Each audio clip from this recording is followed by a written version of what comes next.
Hello students, आज हम करेंगे क्लास 8 का data handling chapter number 5। This is the third part of this chapter.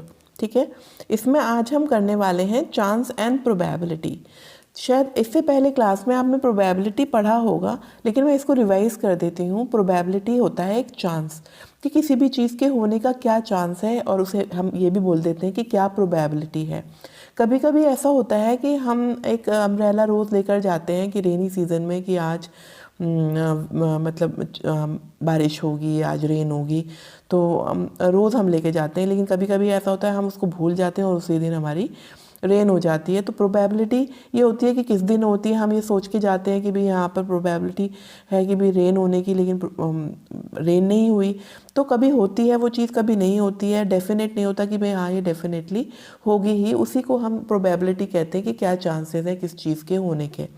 अब हम इसको प्रोबेबिलिटी तो आपको क्लियर हो गया होगा कि क्या चीज़ होती है। इसी तरह अब हम आपको बताते हैं रैंडम एक्सपेरिमेंट क्या होता है। रैंडम एक्सपेरिमेंट में आपको क्लियर करती हूँ एक एग्जांपल से। जैसे कि अगर हम एक कॉइन लें और उसको टॉस करें तो क्या होता है, उसमें हमारा क्या आ सकता है, या तो हमारा हेड आएगा या टेल आएगा। तो उसे हम रैंडम एक्सपेरिमेंट कहेंगे कि भी या हेड आएगा या टेल आएगा। कंफर्म नहीं है कि भी हेड ही आएगा या टेल ही आएगा। या दूसरा हम एग्जाम्पल ले सकते हैं कि अगर हम रोल करें एक डाइस आपको मालूम है जब हम लूडो खेलते हैं तो हमारे पास एक क्यूबिकल एक वो होता है, नंबर लिखे होते हैं उसमें 1 डॉट 2 डॉट 3 डॉट 1 to 6 होता है वो। तो जब उसको रोल करते हैं तो उसकी क्या प्रोबेबिलिटी है, या 1 आएगा, 2 आएगा, 3 आएगा, 4 आएगा, 5 आएगा या 6 आएगा। तो ये सब क्या होता है कि भाई ये एक रैंडम एक्सपेरिमेंट होता है कि कुछ भी आ सकता है। तो ये तो एग्जाम्पल्स हो गए आपके रैंडम एक्सपेरिमेंट के। इसी तरह इवेंट क्या होता है। अब अगर हम रैंडम एक्सपेरिमेंट से हम सोचें तो उसमें से इवेंट्स निकलते हैं। इवेंट ये होता है कि भाई प्रोबेबिलिटी, मतलब कि हमारे पास अगर हमने एक रोल करा तो उसमें से हमारे पास एक नंबर 5 आए तो वो एक इवेंट हो गया अभी 5 आने का। ये नंबर लेस देन 6 आए या लेस देन 4 आए तो वो एक इवेंट हो गया। लेस देन 4 में क्या होंगे उसके आउटकम्स, या तो होंगे 1 2 3 4, तो 4 से कम मतलब 3 तक आ गए। तो ये एक हमने इवेंट डिफाइन कर दिया कि भाई ये एक इवेंट है इस वाले रैंडम एक्सपेरिमेंट का। अब आउटकम्स क्या होते हैं भाई। रैंडम एक्सपेरिमेंट जो सारे पॉसिबल आउटकम्स रहते हैं, जैसे हमने एक कॉइन टॉस किया था तो उसके आउटकम्स क्या आते हैं, या तो हेड आएगा या फिर टेल आएगा। तो ये इसके आउटकम्स होते हैं, हम इसके आउटकम्स कहते हैं। या अगर हमने एक रोल किया डाइस को तो क्या आउटकम्स है, 1 होगा, 2 आएगा या 3 आएगा, 4 आएगा, 5 आएगा, 6 आएगा। तो इससे सारे डिफरेंट इस वाले एक्सपेरिमेंट के आउटकम्स हैं। अब हम आते हैं सैम्पल स्पेस। सैम्पल स्पेस वो होता है जब हम एक रैंडम एक्सपेरिमेंट परफॉर्म करते हैं तो उसके सारे के सारे जो आउटकम्स होते हैं उसका एक सेट बना दें तो उसको हम सैम्पल स्पेस कहते हैं, और इसको हम एस से डिनोट करते हैं। जैसे कि हमने अगर सैम्पल स्पेस किसका बनाना है कि हमने एक वो कॉइन टॉस किया तो उसका सैम्पल स्पेस देखिए ऐसे बनेगा कि हेड और टेल सारे हमने आउटकम्स इसमें सेट बना दिया, तो ये उसका सैम्पल स्पेस हो गया। अगर दूसरा एक्सपेरिमेंट है कि हमने रोल किया है एक डाइस तो उसका सैम्पल स्पेस होगा, सारे आउटकम्स क्या होंगे, 1 आएगा, ये 2 आएगा, 3 4 5 या 6। तो ये इसका सैम्पल स्पेस होता है। ठीक है, अब हम आते हैं next. Probability of an event क्या होता है कि भी एक इवेंट हुआ, इवेंट अभी मैंने इससे पहले क्लियर किया। इवेंट की होने की प्रोबेबिलिटी कैसे निकालते हैं, डिनोट तो हम उसे करते हैं प्रोबेबिलिटी ऑफ इवेंट ए। अगर हम इवेंट को ए के नाम से कर देते हैं तो हम उसे लिखेंगे प्रोबेबिलिटी ऑफ ए। ये तो इसका नोटेशन है। ठीक है, तो अब हमें कैसे निकालना है, पहले तो हमें इवेंट ए पता होना चाहिए कि अगर हम इवेंट ए बोल देते हैं, ई एक इवेंट है जिसमें हमारे पास आता है, ये अगर एक एक्सपेरिमेंट है जिसमें हमने वो डाइस को रोल किया था तो उसमें इवन नंबर आए। तो इवन नंबर किस किस में आएगा, हमारा 2 है, 4 है और 6 है। तो इवेंट में ई में 3 आपके पॉसिबल आउटकम्स हैं इवन नंबर आने के। तो प्रोबेबिलिटी ऑफ इवेंट ई, या मैं इसको ए बोल देती हूँ, तो probability of event A is equals to favourable cases, number of favourable cases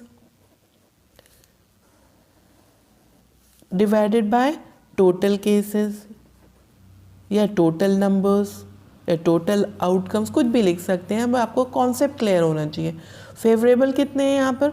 1 2 3, 3 number है नंबर ऑफ फेवरेबल केसेस। और टोटल नंबर्स कितने हैं? जब हम एक रोल को डाइस को रोल करते हैं 1 2 3 4 5 6, 6 है।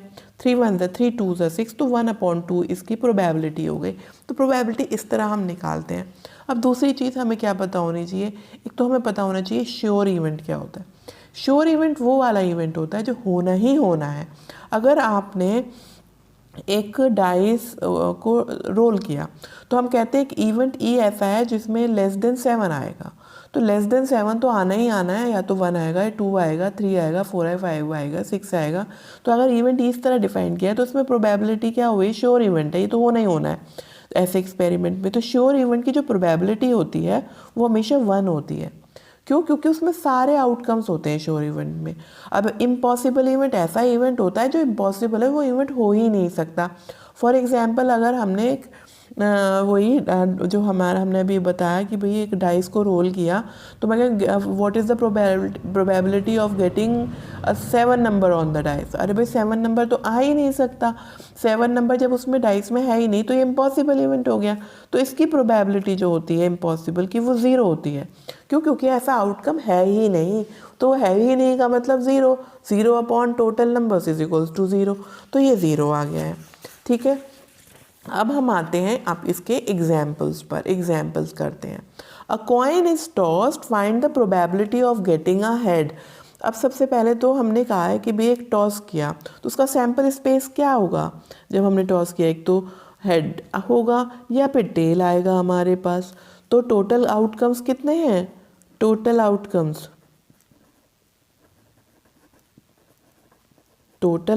कितने हैं? 2 हैं। और उसने कहा find the probability of getting a head. और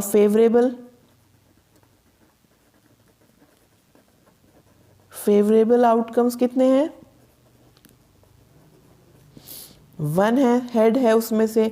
तो प्रोबेबिलिटी क्या हुई इसकी? प्रोबेबिलिटी हुई favourable number of cases 1 divided by total cases 1/2। ठीक है, अब दूसरे एग्जाम्पल पर आते हैं। A die is thrown, find the probability of getting a prime number. अब प्राइम नंबर क्या क्या होते हैं? जब डाई में हमारे होते हैं टोटल केसेस क्या हैं? टोटल आउटकम्स है 6, 1 2 3 4 5 6। और वो कह रहे हैं कि भाई प्राइम नंबर कौन कौन से? 1 2 6 प्राइम नंबर्स इसमें कौन से हैं? 2 है, 3 है एंड 5 है। तो कितने हुए? ये 3 हुए। तो probability of getting prime number is equals to favourable cases क्या है? 3 डिवाइडेड बाय टोटल केसेस 6, 3 1 3 2 6, 1/2 आ गई। क्लियर? अब हम आते हैं नेक्स्ट एग्जाम्पल पर। 2 coins are tossed simultaneously. 2 coins हैं, दोनों को हमने साइमल्टेनियसली टॉस कर दिया। Find the probability of getting 1 head. 1 head आने की प्रोबेबिलिटी। सबसे पहले तो हमें सैम्पल स्पेस देखते हैं कि क्या क्या आ सकता है। जब हम 2 कॉइन टॉस करेंगे, या तो भाई एक में हेड आएगा, दूसरे में भी हेड आएगा। एक में हेड आएगा, दूसरे में टेल आ सकता है। एक में टेल आ गया, दूसरे में हेड आ सकता है, या टेल दोनों में टेल आए। इसके अलावा कोई और प्रोबेबिलिटी नहीं है कि भी इससे ज़्यादा कोई और आउटकम आए। तो सैम्पल स्पेस हो गया। तो सैम्पल स्पेस में जो टोटल जो फेवरेबल आउटकम्स हैं वो कितने हैं? 4 हो गए। ठीक है, उसमें कहा है कि find the probability of getting 1 head. तो 1 हेड कब आया हमारा? 1 हेड जब आता है हमारा, जब या तो हेड और टेल आए, और या एक में टेल और एक में हेड आए। तो ये कितने हैं? 2 हैं। ठीक है, तो इसकी प्रोबेबिलिटी क्या हुई? Probability of getting 1 head is equals to favourable cases 2 divided by 4 cases total है 2 1 2 2 4 इज इक्वल्स टू 1/2। ठीक है, next example. 2 dice are rolled simultaneously. ठीक है, इसमें 2 डाइस को रोल किया हुआ है। Find the probability of getting 6 as the 6 as the sum of numbers on both the dice. तो सबसे पहले हम क्या करते हैं कि इसका सैम्पल स्पेस लिखते हैं। 2 डाइस जब हम थ्रो करेंगे तो क्या क्या आ सकता है, क्या क्या पॉसिबल आउटकम्स है। तो 1 1 आएगा। तो अगर हम सबसे पहले डाइस में 1 आता है तो दूसरे में 2 आएगा। 1 आ सकता है, इसके साथ 3 आ सकता है। तो इस टाइप से हम सारे नंबर्स लिख सकते हैं, सारे पॉसिबल आउटकम्स लिख सकते हैं। 1 5, 1 6, इसी तरह यहाँ पर 2 1। फर्स्ट डाइस में आपका 2 आएगा, सेकेंड में अगर 2 आ सकता है, 2 3, 2 4, 2 5, 2 6, 3 1, 3 2, 3 3, 3 4, 3 5, 3 6, 4 1, 4 2, 4 3, 4 4, 4 5, 4 6, 5 1, 5 2, 5 3, 5 4, 5 5, 5 6, फिर है 6 1, 6 2, 6 3, 6 4, 6 5 एंड 6 6। ये सारे पॉसिबल आउटकम्स हैं जब 2 डाइस को थ्रो किया जाता है। तो हमारा सैम्पल स्पेस आ गया। अब हमारे कितने हैं ये पॉसिबल आउटकम्स कितने हैं टोटल? तो टोटल आउटकम्स काउंट कर लीजिए इसे। 6 6 36, 36 तो टोटल आउटकम्स आ गए। अब वो कह रहे हैं कि आपको प्रोबेबिलिटी करनी है जिसमें दोनों डाइस का जो सम है, नंबर्स दोनों के जो नंबर्स आ रहे हैं उनका 6 होना चाहिए। तो अगर मैं 1 वाले नंबर में यहाँ पर लाइन में देखूँ तो कहाँ पर आ रहा है 6? 1 5 में। तो आपके favourable cases, favourable outcomes is equals to कौन कौन से हुए? 1 के साथ 5, 2 के साथ 4, 3 के साथ 3, 4 के साथ 2 एंड 5 के साथ 1। बस यही केसेस हैं। तो कितने हैं इनके नंबर ऑफ आउटकम्स? 1 2 3 4 5। ठीक है, ये 5 केसेस हैं आपके। तो इसमें प्रोबेबिलिटी क्या हुई? Probability of getting 6 as sum, ये लिख सकते हैं हम, is equals to favourable cases क्या है? 5, टोटल केसेस 36। तो ये हमारा आपका आंसर हो जाएगा। ठीक, अब हम नेक्स्ट एग्जाम्पल पर आते हैं। नेक्स्ट एग्जाम्पल है, a card is drawn from a well shuffled deck of 52 cards. Find the probability of first getting a club card, getting a red card, getting a black queen. ठीक, तो इसमें आपको knowledge किसकी होनी चाहिए? Cards की। Cards में जब हमारे 52 कार्ड्स हैं टोटल और उसमें हमें एक कार्ड ड्रॉ किया जा रहा है, तो सबसे उसमें तो हमारा एक ड्रॉ करने में और 52 कार्ड्स में तो कितने टोटल आउटकम्स होंगे? जो टोटल आउटकम्स कितने होंगे? 52 हैं, 52 में से कोई भी आ सकता है, तो वो 52 आउटकम्स है। ठीक, और फेवरेबल कैसे हुए? अगर हम फर्स्ट की बात करें, फर्स्ट पार्ट की, तो फेवरेबल क्या हुआ? फेवरेबल आउटकम्स ए पार्ट के लिए। गेटिंग अ क्लब कार्ड कितने होते हैं? 52 में से 13, तो ये 13 है। तो इसकी probability of getting a club card is equals to 13 divided by 52। 13 1 13 4 52, 1/4। ठीक, बी पार्ट देखिए। बी पार्ट में है getting a red card. Red card कितने होते हैं? हाफ रेड होते हैं और हाफ ब्लैक होते हैं। अगर आपको इस चीज़ की नॉलेज हो, इसको आप स्टडी करिएगा। अब मैं कोई एक वीडियो ऐसी बना दूँ जिसमें आपको कार्ड, अगर आपको नहीं मालूम है तो वो आप उसको देख लीजिएगा, जिसमें कार्ड्स के बारे में मैं सब बता दूँगी, ठीक है। तो इसमें अगर आपको रेड की कार्ड की बात करें तो हाफ कार्ड जो होते हैं टोटल में से ब्लैक होते हैं और हाफ रेड होते हैं। हाफ मतलब 52 का हाफ हो गए आपके 26। तो फेवरेबल केसेस कितने हुए? फेवरेबल केसेस या आउटकम्स इज 26।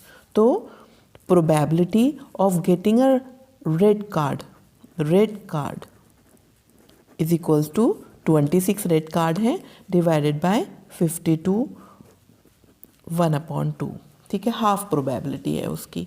सी पार्ट है getting a black queen, getting अ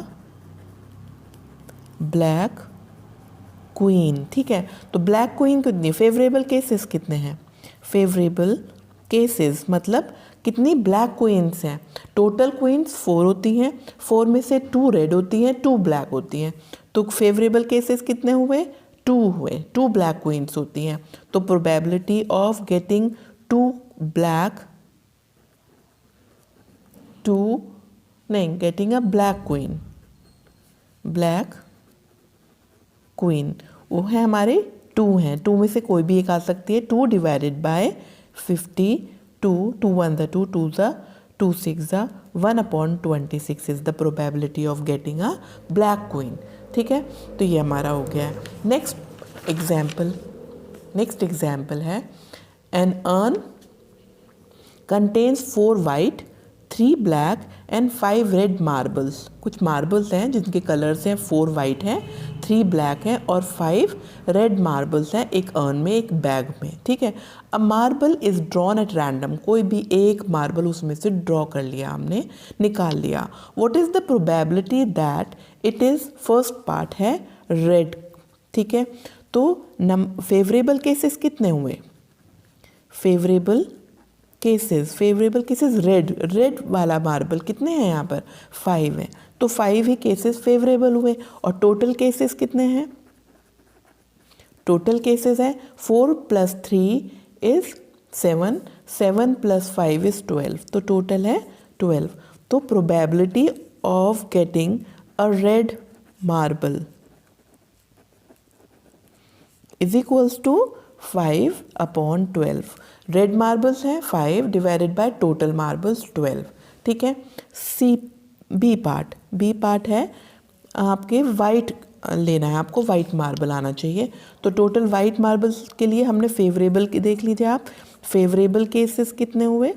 कितने हमारे वाइट मार्बल्स हैं? वाइट मार्बल्स हैं 4, ठीक है। तो probability of getting a white marble हुए 4 डिवाइडेड बाय 12, 4 1 ज़ा 4, 3 ज़ा 12, 1/3 इसकी प्रोबेबिलिटी हुई। सी पार्ट है नॉट ब्लैक के लिए फेवरेबल केसेस क्या हुए? फेवरेबल केसेस नॉट ब्लैक मतलब या तो वाइट हो या रेड हो, तो इन दोनों को तो प्लस कर दे, वो तो इसके फेवरेबल केसेस होंगे जिसमें ब्लैक नहीं आना चाहिए। तो 4 + 5 इज 9 तो फेवरेबल केसेस हुए। और टोटल केसेस हमें अभी पता चला है कितने थे? 12। तो probability of getting not black नहीं होना चाहिए। तो ब्लैक जो नहीं है वो 9 है। 9 डिवाइडेड बाय 12, 3 3 ज़ा 3, 4 ज़ा 3/4 इज द प्रोबेबिलिटी, ठीक है। Next example, in the given diagram, ये एक डायग्राम दिया हुआ है। अ पॉइंटर इज मूविंग, ये वाला एक पॉइंटर देख रहे हैं ना, ये एक मूव कर रहा है। Find the probability that the pointer stops at P के ऊपर स्टॉप करे, ये प्रोबेबिलिटी करनी है। तो टोटल केसेस कितने हैं इसमें? 1 2 3 4 5 6 7 8। ये तो है कि पॉइंटर कहीं पर भी रुक सकता है। तो टोटल केसेस कैसे होंगे उसके? Total cases is equals to 8। ये पॉइंटर कहीं पे भी 8 पार्ट में कहीं पे भी रुक सकता है, तो टोटल केसेस हो सकते हैं। अब फेवरेबल केसेस कौन से हुए? फेवरेबल केसेस वो हुए कि जहाँ पर पॉइंटर पी पर रुके। तो पी कहाँ पर दिया हुआ? 1 प्लेस पर 2 और 3 पर, ठीक है। तो फेवरेबल केसेस कहाँ कहाँ पर है, जहाँ जहाँ पर P है वो 3 है। तो प्रोबेबिलिटी ऑफ गेटिंग P मतलब the pointer stops at P is equals to 3/8, ठीक है। तो this is the probability of getting the pointer stops at P। तो ये आपका आंसर आ गया है। तो इसी तरह के एग्जाम्पल ज़्यादातर आपके इसमें होते हैं। और इसके साथ साथ मेरी ये वाली वीडियो ख़त्म हो जाती है। और जब तक मैं दूसरी वीडियो बनाती हूँ तब तक के लिए बाय। अगर आपको, हाँ ये मैं बता दूँ कि अगर आपको ये मेरा वीडियो अच्छा लगा है, समझ में आया है, तो प्लीज़ मेरे चैनल को सब्सक्राइब ज़रूर कर दीजिएगा और लाइक करिएगा। अब इस बाय कहने का टाइम आया है। बाय।